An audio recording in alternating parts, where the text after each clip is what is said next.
राधा वल्लभ श्री वंशी वृंदावन श्री वंचन। एक दिन संध्या के समय सरयू के तट पर तीनों भाइयों संग टहलते श्री राम से महात्मा भरत ने कहा, एक बात पूछो भैया, माता कैकेयी ने आपको वनवास दिलाने के लिए मंत्रा के साथ मिलकर जो षड्यंत्र किया था, क्या वो राजद्रोह नहीं था? उनके षड्यंत्र के कारण एक और राज्य के भावी महाराज और महारानी को 14 वर्ष का वनवास झेलना पड़ा, तो दूसरी ओर पिता महाराज की दुखद मृत्यु हुई। ऐसे षड्यंत्र के लिए सामान्य नियमों के अनुसार जो मृत्युदंड दिया जाता है, फिर आपने माता कैकेयी को दंड क्यों नहीं दिया? राम मुस्कुराए, बोले, जानते हो भरत, किसी कुल में एक चरित्रवान और धर्मपरायण पुत्र जन्म ले ले तो उसका जीवन उसके असंख्य पीढ़ी के पितरों के अपराधों का प्रायश्चित कर देता है। जिस माँ ने तुम जैसे महात्मा को जन्म दिया हो, उसे दंड कैसे दिया जा सकता है? भरत संतुष्ट नहीं हुए, कहा, यह तो मोह है भैया, और राजा का दंड विधान मोह से मुक्त होता है। एक राजा की तरह उत्तर दीजिए कि आपने माता को दंड क्यों नहीं दिया। समझिए कि आपसे ये प्रश्न आपका अनुज नहीं, अयोध्या का एक सामान्य नागरिक कर रहा है। राम गंभीर हो गए। कुछ क्षण के मौन के बाद कहा, अपने सगे संबंधियों के किसी अपराध पर कोई दंड न देना ही इस सृष्टि का कठोरतम दंड है भरत। माता कैकेयी ने अपनी एक भूल का बड़ा कठोर दंड भोगा है। वनवास के 14 वर्षों में हम चारों भाई अपने अपने स्थान से परिस्थितियों से लड़ते रहे हैं, पर माता कैकेयी हर क्षण मरती रही हैं। अपनी एक भूल के कारण उन्होंने अपना पति खोया, अपने 4 बेटे खोए, अपना समस्त सुख खोया, फिर भी वे उस अपराध बोझ से कभी मुक्त न हो सके। वनवास समाप्त हो गया तो परिवार के शेष सदस्य प्रसन्न और सुखी हो गए, पर वे कभी प्रसन्न न हो सके। कोई राजा किसी स्त्री को इससे कठोर दंड क्या दे सकता है? मैं तो सदैव ये सोचकर दुखी हो जाता हूँ कि मेरे कारण अनायास ही मेरी माँ को इतना कठोर दंड भोगना पड़ा। राम के नेत्रों में जल उतर आया था और भरत आदि भाई मौन हो गए थे। राम ने फिर कहा, और उनकी भूल को अपराध समझना ही क्यों भरत? यदि मेरा वनवास न हुआ होता तो संसार भरत और लक्ष्मण जैसे भाइयों के अतुल्य भरत प्रेम को कैसे देख पाता? मैं तो केवल अपने माता पिता की आज्ञा का पालन मात्र किया था। कोई दंड न देना ही इस सृष्टि का कठोरतम दंड है।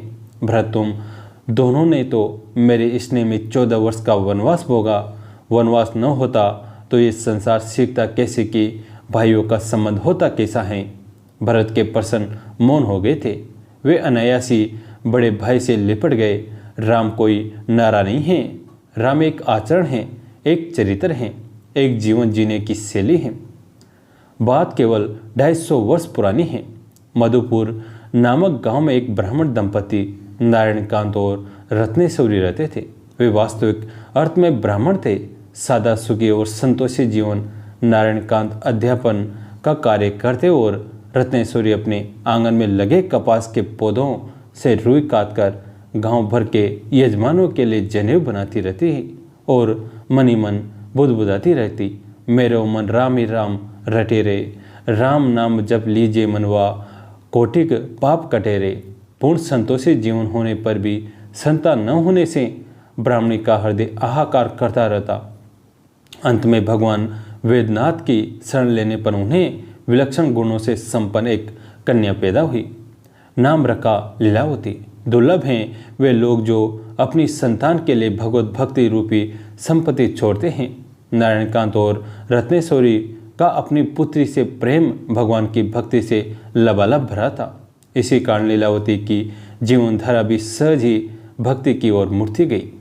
नारायणकांत जब पूजा में बैठे होते तो वह बालिका चुपचाप उनके शालिग्राम को निहारा करती। लीलावती को सबसे मीठी और प्यारी लगती माँ के द्वारा ब्रह्म मुहूर्त में गाई गई नाम धुन, राधा कृष्ण जय कुंज बिहारी, मुरलीधर गोवर्धन धारी, श्री कृष्ण गोविंद हरे मुरारी, हे नाथ नारायण वासुदेव। प्रतिदिन सुनने से लीलावती को भी यह नाम धुन याद हो गई और वह अपनी तोतली बोली में इसे गाती रहती। संध्या समय जब माँ तुलसी महारानी को दीप दिखाने जाती तो वह घुटनों के बल तुलसी चौबारे में पहुंच जाती और माँ का आंचल पकड़कर खड़ी हो जाती और स्वयं चौबारे में दीप रखती। लीलावती जब थोड़ी सियानी हो गई तो नित्य भगवान के लिए फूल चुनकर माला बनाती और नारायणकांत विष्णु सहस्त्र नाम का पाठ कर रहे होते तो उसे ध्यान से सुनती और दोहराती। श्रीदत्त, शिष, श्रीनिवास, श्रीनिधि, श्री विभावन, श्रीधर, श्रीकर, श्री मल्लोकत्रयाश्रय। संसार विषय भोग रूपी काजल की कोठरी से कोई बिलाही बेदाग निकलता है। समय पाकर लीलावती का विवाह एक संपन्न परिवार में हो गया।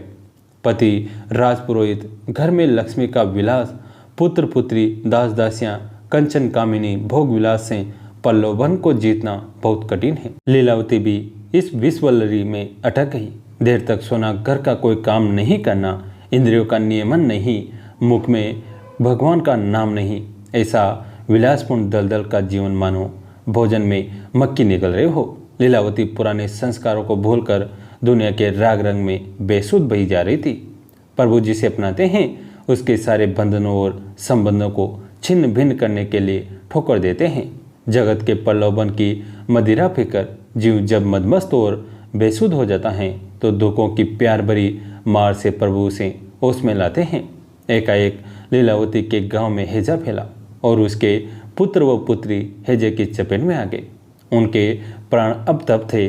उस जमाने में हैजा असाध्य बीमारी थी, कोई दवा काम नहीं कर रही थी और लीलावती अपने बीमार बच्चों की सैया के सिहारने बेटी आंसू बहाते हुए एक एक क्षण गिन रही थी और अपने जीवन को कोसती हुई धाड़ मारकर रोती जा रही थी। चारों ओर से असहाय लीलावती को बचपन का प्रभु प्रेम स्मरण हो आया और वो पुकार उठी, श्री कृष्ण गोविंद हरे मुरारी, हे नाथ नारायण वासुदेव। सच्ची प्रार्थना से प्रभु का स्पर्श मिलता ही है। उसके बच्चे धीरे धीरे स्वस्थ होने लगे। भगवान का वचन है कि जिसे वे एक बार अपना लेते हैं उसे एक क्षण के लिए भी नहीं छोड़ते। दूसरे दिन का प्रभात लीलावती के जीवन का नया प्रभात था। सुबह सुबह एक अलमस्त फकीर के तबूरे पर गाते हुए उसने आवाज़ सुनी, राम कहत चलू, राम कहत चलू, राम कहत चलू भाई रे, नहिम तो भव बेगारी में पर के छूटत अति कठिनाई रे। इसे सुनते ही लीलावती की मन की आंखें उसी तरह खुल गई जैसे बादलों को हटाकर सूर्य झांकने लगा हो और जन्म जन्मांतर का संचित अंधकार भाग गया हो।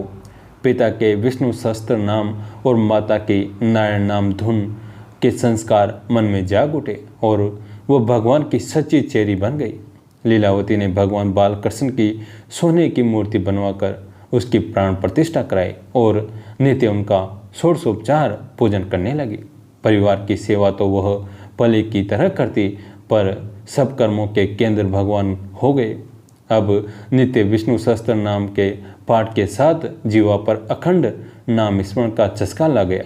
बालकृष्ण की वो मूर्ति ही उसकी प्राणधार थी। उसके हृदय के आंगन में बालकृष्ण निरंतर किलकारी मारते रहते। वे कभी चंद्र खिलौने में के लिए हट करते तो कभी भूखा हूँ कहकर स्तनपान की जिद करते। मनी मन अपने बालकृष्ण की चुम्मियाँ लेती, कभी उलझी ललटें सुलझाती और उसमें मोरपंख व गुंजमाला सजाती, कभी उनके लाल लाल तलवों की रज को हृदय से लगाती। अंदर ही अंदर वो बालकृष्ण की सेवा व लाड प्यार में इतना उलझी रहती कि सांसारिक कार्यों से वो धीरे धीरे विमुख होती चली गई।